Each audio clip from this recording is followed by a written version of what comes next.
বিলাহীকেইটা মই পুৰি লৈছোঁ, পুৰি পেলাই এতিয়া পিটিকা কৰি লওঁ।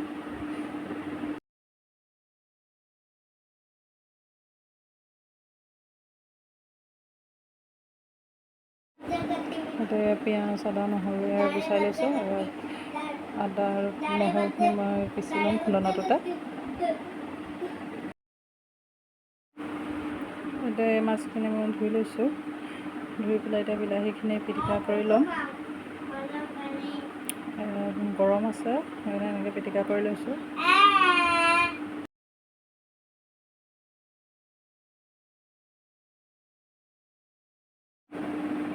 মই গোটেই মাছখিনি বইল কৰা নাই, 4 পিচে কৰিছোঁ। আৰু ইয়াতে এতিয়া পিটিকা কৰি লোৱা বিলাহীখিনি পিঁয়াজ 4 পিচহে কৰিছোঁ আৰু ইয়াতে মই এতিয়া পিচ লোৱা আদা নহৰু পেষ্টখিনিও দি দিম আৰু সৰু সৰুকৈ কাটি লোৱা পিঁয়াজখিনি দিছোঁ আৰু ইয়াতে নিমখ হালধিখিনি দিম। আৰু ইয়াত তেল অকণমান দিম আৰু এচামুচ, বেছি নিদিওঁ। আজি এনেকৈ বইলকৈ বনাম আৰু বাকীখিনি মই ফ্ৰাই কৰিম।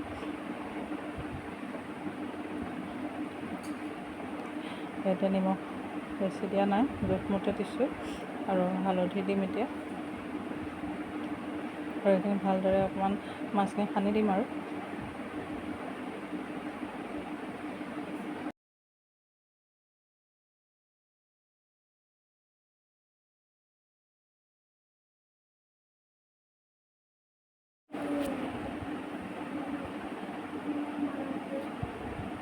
নিমখ হালধিখিনি এতিয়া ভালকৈ মিক্স কৰি দিলোঁ সানি পেলাই, আৰু এইখিনি মই ফ্ৰাই কৰি ৰাখি দিলোঁ।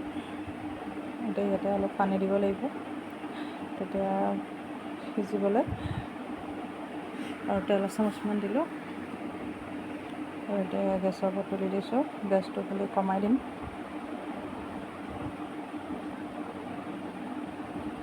ল' ফ্লেমতে থাকিব আৰু ঢাকনা মাৰি দিম। এতিয়া সিজি থাকিব।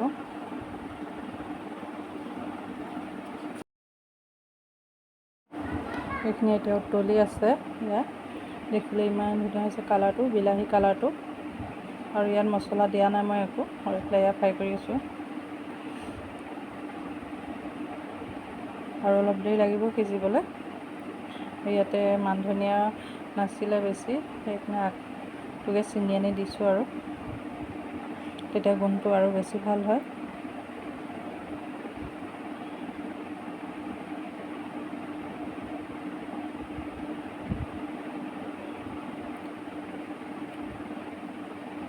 হ'ব হৈছে আৰু এয়া এনেকৈ বইল কৰি খাই মই বেছি ভাল পাওঁ, ফ্ৰাই কৰি বা জোল বনাই খোৱাতকৈ। সেইকাৰণে আমি মানুহ যিহেতু 3টা, সেইকাৰণে বনালোঁ আৰু ল'ৰাটোৱে ফ্ৰাই কৰি খাব। এইখিনি এতিয়া হৈ গ'ল।